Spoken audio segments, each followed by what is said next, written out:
Adolf Hitler attempted a coup in Germany.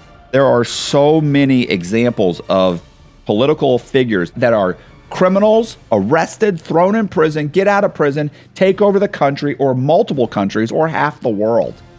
So it's not that unreasonable. It's insane, but it's not that unreasonable.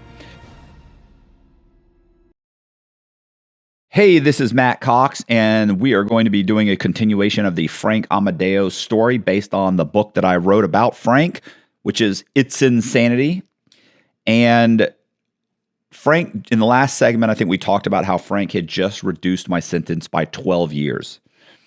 We're going to jump back to basically Frank, kind of his law firm that he was running in the prison, which is perfectly legal, by the way. Like the Supreme Court has said that it is legal not to run a business from prison.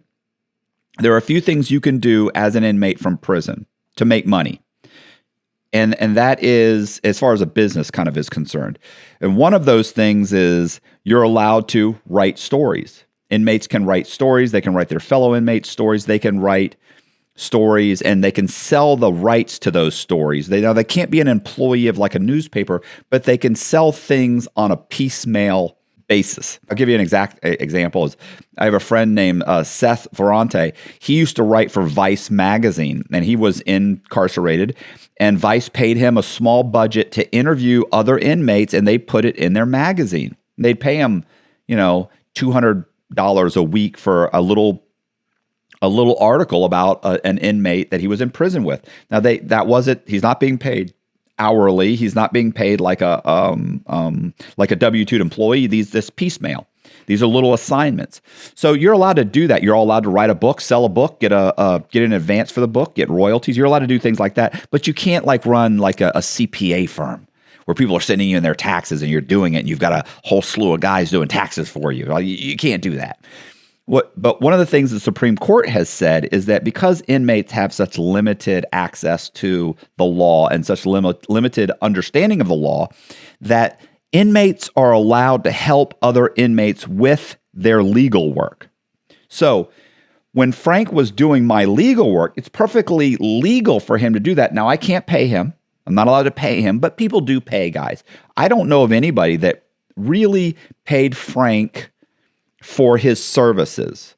Now, I know that there are people that went out and hired an outside private investigator to do things that Frank was working on, and Frank would suggest that they use this private investigator, and maybe their family would pay that private investigator to go do private investigation work. I know he's done some stuff like that, but I don't know if Frank specifically receiving funds directly from anyone. Certainly never asked me for any money. In fact, and I think I mentioned this before, Frank actually paid for the postage for my stuff because I really didn't have any money at that time.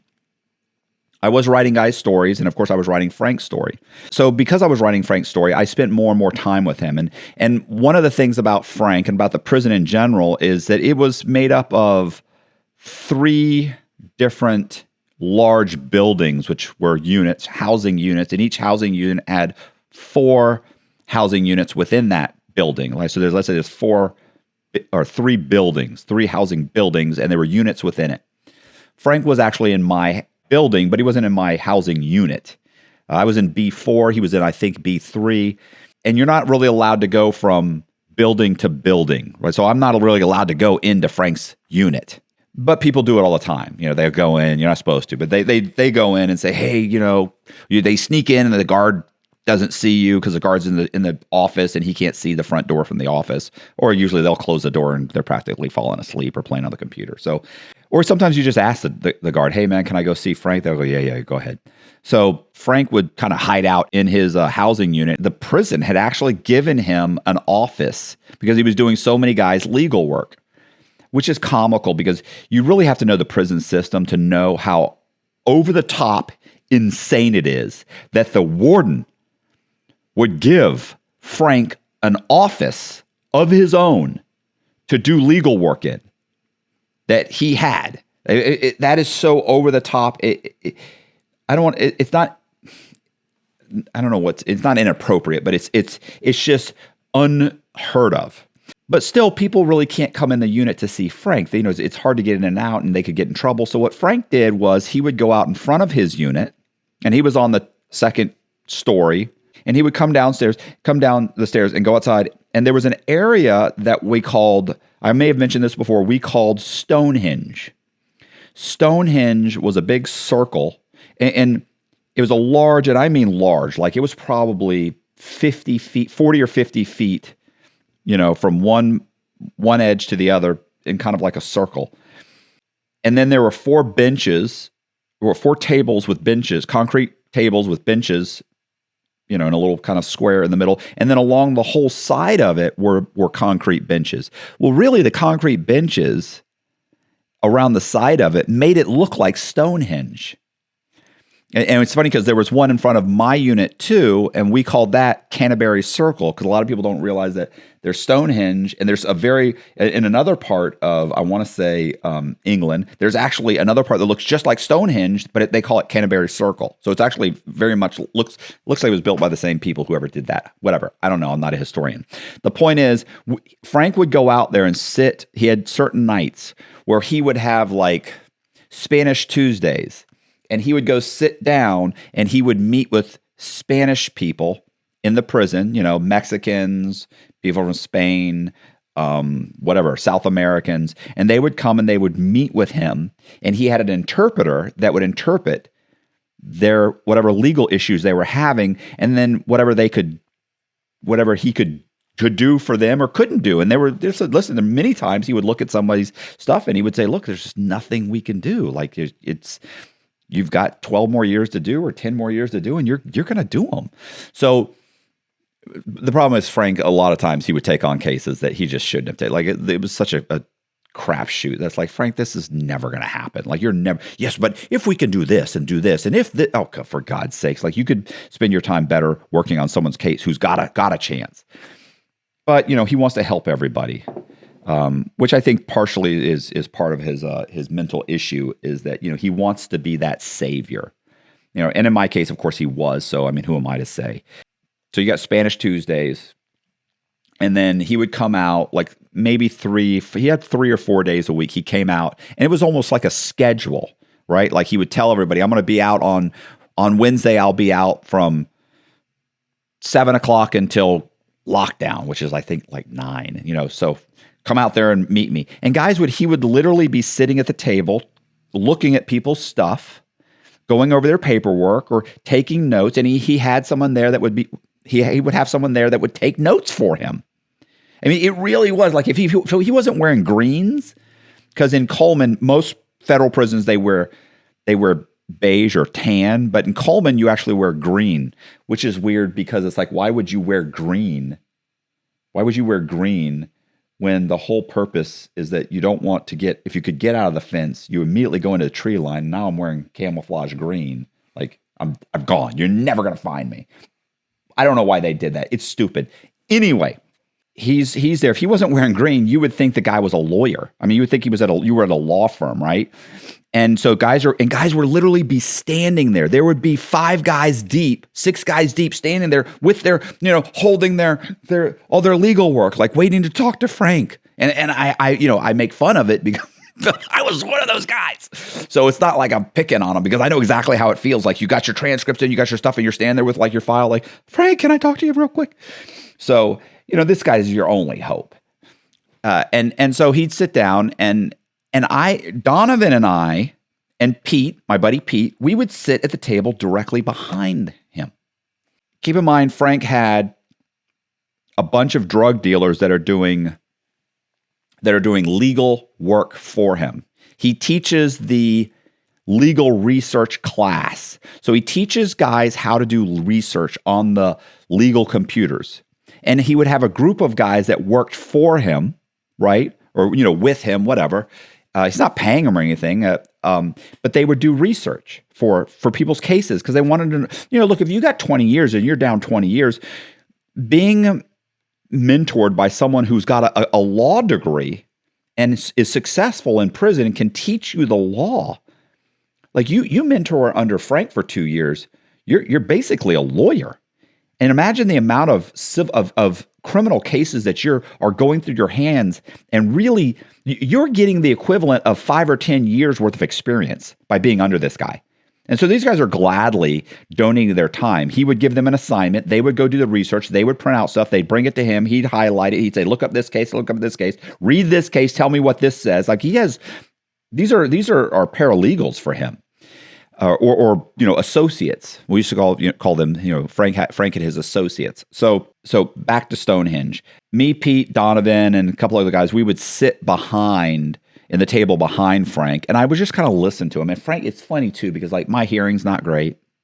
I have what's called auditory and visual dyslexia, which means that if I can overhear a conversation 5 feet away from me, and I'm talking to you, I basically can't hear you either. Both that conversation and your conversation become blended, and I can't. It's like 5 people are trying to talk to me at the same time, and I can't understand any of them. Frank could simultaneously be discussing your case with you and hear our conversation and would make a comment. Every once in a while, he'd turn and say, well, Johnson versus the United States, or he'd turn around and go, Johnson versus the United States, he said, actually settled that argument. And that would have been, I believe that's 2012 Supreme Court. The case number is 55702. And he'd rattle it off, and you'd go, this guy was just talking to this guy about his drug case. And now he's quoting Johnson versus the United States, because he overheard us talking about a gun charge of some kind for somebody's case. Like, he could simultaneously hold 2 and 3 conversations at once. And and by the way, the drug dealer didn't have to stop talking. He could continue talking, and Frank could answer your question that he wasn't even a part of the conversation, and still pick up where you were, where you guys had left off. Anyway, my point is this. So I say that to let you know. So these are the conversations that we would have. And I would walk away going, this is insane. Like, had I not gone to prison, I would have never been able to be around these guys that were just brilliant. I mean, fundamentally flawed, but brilliant also. And and here's the thing. So Donovan, when Frank would take on your case, one of the things he would tell you is, and I may have gone over this, he would say, listen, here's the way this works. Your case is a plane, all right? So the process of fighting your case is a vehicle, which is an airplane. I'm the pilot. You are the passenger. You sit back. Now, you've told me where you want to go. I'm going to devise how we're going to get there. I'm going to execute on that. And I'm going to determine how we go about doing all of these things. I'm going to fly the plane. You're just a passenger. Do not try and tell me how to fly the plane. You don't know how to fly the plane. You're just a passenger. And guys, of course, they don't say anything like, yeah, of course, Frank, of course. And you have to understand that. So periodically, though, things happen, and guys would come to Frank and they would say, Frank, did you hear about Richardson versus the United States? Like, I think that pertains to my claim that the government framed me. And he would say, well, no, Richardson was this type of a case, and it was this district, and in that district that was overturned. But you're in the 11th district, you're not in the 5th district, and that doesn't apply to you. Now, maybe in a few years from now, so it may end up going to the Supreme Court. Maybe it becomes pulled into this case and is relevant to our district, but it's not. Right now, it's no, but Jimmy said, and he'd be like, okay, Jimmy, your roommate, who's a crack dealer, who's never had a job, he's a jailhouse lawyer, he's been locked up 2 years, who doesn't know what he's talking about, told you it does apply. Okay, Jimmy doesn't know. Okay, I'm explaining. And he would be nice, he'd be polite about it, but at some point, it's like, listen, we've talked about this for 10 minutes now. You don't seem to want to hear me. We're done talking about it. This is the avenue we are going with your case. This is how we will win. If you have a problem, I'll just give you your stuff back. And the guy would, he tried to be polite, but the guy was like, well, you don't understand, man. You're my lawyer. You're supposed to do what I say. And guys just forget the fact that he already told you not to do this, not to go about trying to tell him how to go about doing it. So initially it became known as Frank throwing someone out of the plane, right? Like we would overhear these conversations, and Donovan would say, he'd be like, Frank's about to throw this dude out of the plane. And it was kind of a joke, right? But at some point, and Donovan's so hilarious. At some point, Donovan kept adding, like Donovan would add to the scenario. He'd go, oh, no. Oh, he just opened the door, bro. He just opened the door. Oh, this dude's going out. He's going out. He's going out the door. Oh, he's going to throw him out. He's going to throw him out. And so, we'd be listening. Well, eventually, over the months of joking around, he ended up coming up with the scenario where he said, "This, bro, Matt, you missed it." And I go, "What?" He was, so-and-so. And I go, "Yeah." He go, he came to Frank.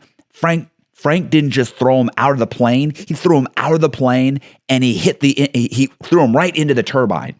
Bro, yeah, threw him right into the turbine, right into the airplane engine. Turbined him. He turbined him. That's what he did. He turbined. So it became known as being turbine, like, Frank's got to turbine this dude. And that's what, that became a thing where we would laugh. I'd say, man, I'm going to go talk to Frank. He'd go, don't get Frank's in a bad mood today, bro. Don't get yourself turbined. And we would joke around about it. So it became a thing.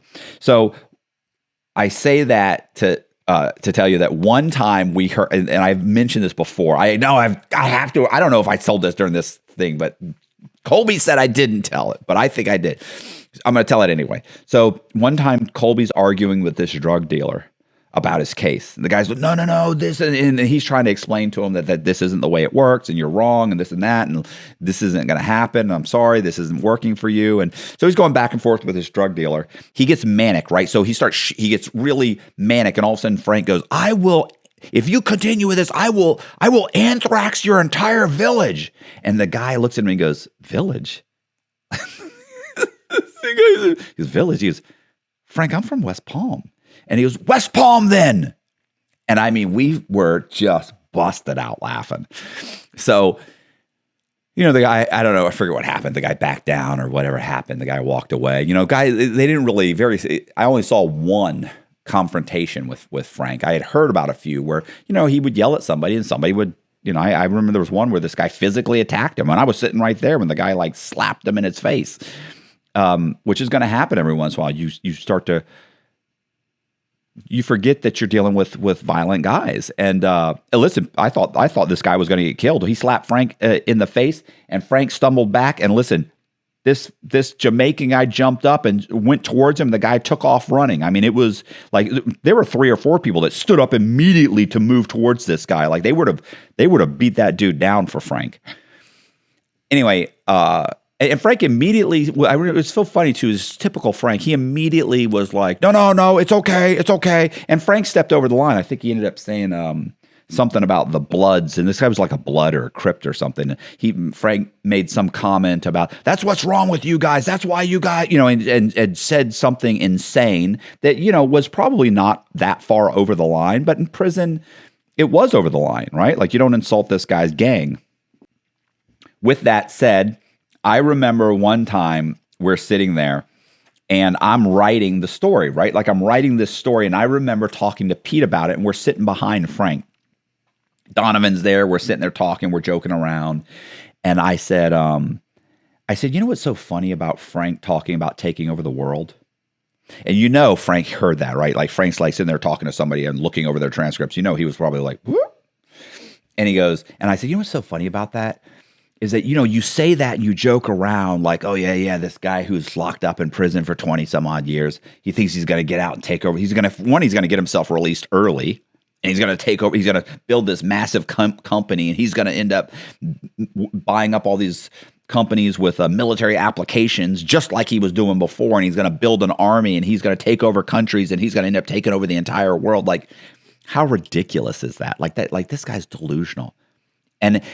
And so we're talking about how the insanity of that statement. And I remember going, thinking it's not that insane. Adolf Hitler attempted a coup in Germany, right? So he was the leader of a political organization. He attempted a coup. They tried to kind of march on Berlin and take over, and they end up getting shot at, arrested. He ends up getting thrown in prison. He gets out of prison a few years later, goes back to the Nazi Party, right? The National Socialists, blah, blah, ended up being called Nazis. The Nazi Party, and he ends up getting himself elected as chancellor and takes over all of Germany. This is a guy who's thrown in prison, gets out, takes over Germany, and he starts invading all of these countries. Like, this is a guy who took over all of Europe, okay, and part of Africa before he was finally stopped. So is Frank's delusion unreasonable? I'll give you another example. Another example is Benito Mussolini. I can never remember Benito, but Mussolini. Anyway, Benito Mussolini. Okay, same thing. Political coup, takes over Italy, ends up taking over Italy, joins forces with Hitler, and he's a part of the Axis, allies, and he's part of this whole thing. They take over all of Europe, right? So same thing. Hugo Chavez, same thing. And by the way, Mussolini had been in prison. Okay, Chavez had been in prison. Somebody else, Fidel Castro had been to prison, got out, took over Cuba. There are so many. Joseph Stalin, prison, been in prison, ends up taking over, and helps create the Soviet Union. Listen, there are so many examples of political figures that are criminals, arrested, thrown in prison, get out of prison, take over the country or multiple countries or half the world. So it's not that unreasonable. It's insane, but it's not that unreasonable. So Pete and I we're having this. I remember we were having this whole discussion. Me, Pete, and I think Donovan was there. We're joking around and laughing about it. And Pete's going, "No, you can't." And he goes, "You can't. You're not going to write that in the book. You can't compare him to Hitler." And he was like, "The guy knocked 12 years off your sentence. You can't do that." And I was like, "Yeah, I'm telling you, I think that's a great comparison." So I remember Pete jumps in and says, Nelson Mandela. You could compare him to Nelson Mandela. And I was like, I'm not going to compare, because of course, Nelson Mandela, by the way, this is South Africa. He was held in prison for, I think, like 20 years, got out and became president of South Africa. And so he's like, listen, he's like, Nelson Mandela. I'm like, he's no Mandela. I'm not comparing him to Mandela. And I remember Frank ends up chiming in. So Frank's sitting at the table behind us, and he's hearing this whole thing. And in the middle of a sentence, Frank leans over to us and leans back, and he goes, "The Apostle Peter. He was imprisoned, and he got out, and he started the Catholic Church." And I remember saying, "Bro, you're no Apostle Peter, Frank. You're not the apostle." And I remember he said, he kind of chuckled. He goes, he goes, "I'll remember that when I'm." He goes, "I'll remember that when I'm emperor of the world." And just like, and turned around and kept doing what he was doing. But I mean, it was just typical. We're snickering and giggling and laughing the whole time. Like, it's just a hilarious conversation. So, I remember that, I don't know how much longer it was, days or weeks after that I remember Pete came up to me and was like, and I have the guy's name right here. It's Charles Brown. He goes, "Hey," he goes, you remember Charles Brown? And he goes, Charles Brown? And I was like, I mean, maybe I remember him. I think so. And Pete kind of described it. I was like, yeah, okay. And he goes, yeah. He said, he said, "You remember him?" And I was like, yeah. He said, "So he got 30 years, right?" And I went, okay. And he goes, "Frank just got 20 years knocked off his sentence." 20 years knocked off his sentence. And I was just like, whoa. Not long after that, Pete comes up to me, and Pete tells me, or I don't even know if it was Pete or if it was Donovan or who it was, but there was a guy named, it was Dr. Jose, I want to say Casino. I'm sure I'm butchering the name. He was like, Dr. Jose Casino. He got 14 years, and Pete or whoever had told me, I was like, right. He said, he goes, Frank just walked him up to R&D today, right? He got an immediate release. So this guy got 14 years. A couple of years later, Frank gets him an immediate release. I mean, so, it's insane, but it really was like, okay, what do you do? Like, it's insanity. Admittedly, it's insanity, but he was also doing amazing things. At this point, like, I'm close to getting out. I'm probably a year or so away from. It depends. It depends on how much time. If I got it, there's different factors, right? Like, I was either a couple years away, or I could have been a year away. It depends on how much halfway house you get, that sort of thing. So I was, whatever it was, 2-3 years away from getting out of prison at that point. And I remember I had gotten a lot of information, right? Like, I got the transcripts in on Frank. I'm reading through transcripts. I had ordered the Freedom of Information Act. The problem with the Freedom of Information Act was a lot of times, even though I had Frank's permission, like, I have the signed documents from Frank releasing information to me from the FBI, from these different law enforcement, federal law enforcement, and private law enforcement. And state law enforcement agencies. A lot of them wouldn't give me any information, which was really odd because I've done a lot of Freedom of Information Act requests, and they just wouldn't give it. As a matter of fact, the CIA, I remember they sent me something, and it said that they would not confirm or deny if they had any information about Frank AMODEO. The FBI gave me limited information. Now, keep in mind, the FBI and the IRS did this massive investigation into AMODEO, and I barely got anything back from them. They acted like they didn't know who he was. There's no way they didn't have gobs of information. A lot of the information I was getting from the docket, where Frank had the information, and Frank had recorded information in the docket, the court docket, and I was getting that information released to me. Some of those were a variety of different things, either from transcripts to motions, to some of them were affidavits by his co-defendants, affidavits from his wife, that sort of thing. But I remember, there were lots of things that I was like, I can't confirm. This is what Frank said, but I can't confirm this. I do have photographs of this. This makes sense. I read an article that says this, but of course it's even better if you can get it directly from the FBI, right? Or the CIA. Like, that's like, oh, this is what they have. So and I remember one of the things Pete had said was, when you get out, you should blow this thing up into an entire book. Because I was getting a lot of information. I had a lot, I was writing, what I initially was writing on Frank was just a synopsis, right? It was just like a large article, maybe 10,000 words. I think it ended up being like 14 or 15,000 words, 12,000, something like that. And I was going to run it to write like an 8 to 10,000 word thing, but it ended up being like 12 or 14, I forget. So, and a book is 50,000 words, 80,000, 70,000, maybe 100,000 words. And I remember Pete was like, yeah, you got to get out. You know what you need to do? When you get out, you can interview these guys. He goes, you know who you need to interview? Kevin Billings.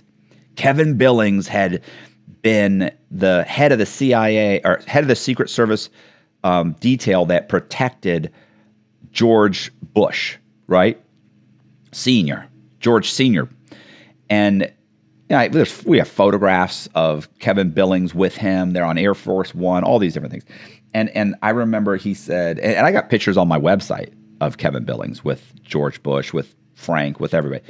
And I was like, why? I said, honestly, Pete, do you really think that Billings is going to talk to me? He goes, why not? I said, Billings was running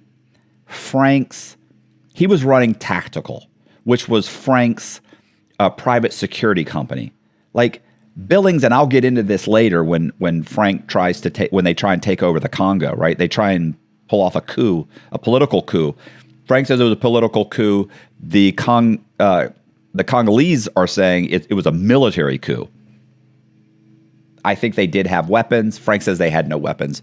Congolese says that they did have weapons. But anyway, you know, like Billings, and I remember thinking Billings is not going to want to talk to me. Here's why.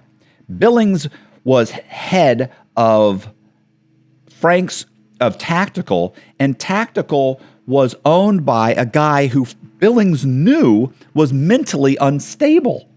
And he's running a private military for this guy who is bipolar, who's got severe bipolar disorder to an extent that he's actually suffering from schizophrenia at times. And I was like, Billings isn't going to want to admit that he was a part of this. And he was also a part of some very questionable operations. You know, we're talking about kidnapping people from other countries. We're talking about going to another country and trying to pull off a coup. This is questionable. Anyway, and I just remember talking to Pete. Pete's like, well, what about this guy? I was like, well, that guy's the same thing. Like most of these guys, I was afraid were going to be very concerned about talking to me. And most of them were slightly concerned. I'll get into that later, what ends up happening with that. And I do talk to several guys. Listen, the next video will be more exciting, I promise. Consider buying the book, It's Insanity. We have it on with physical soft copies, and we've got it on Audible. So we're going to leave the link in the description. Really appreciate it. See ya.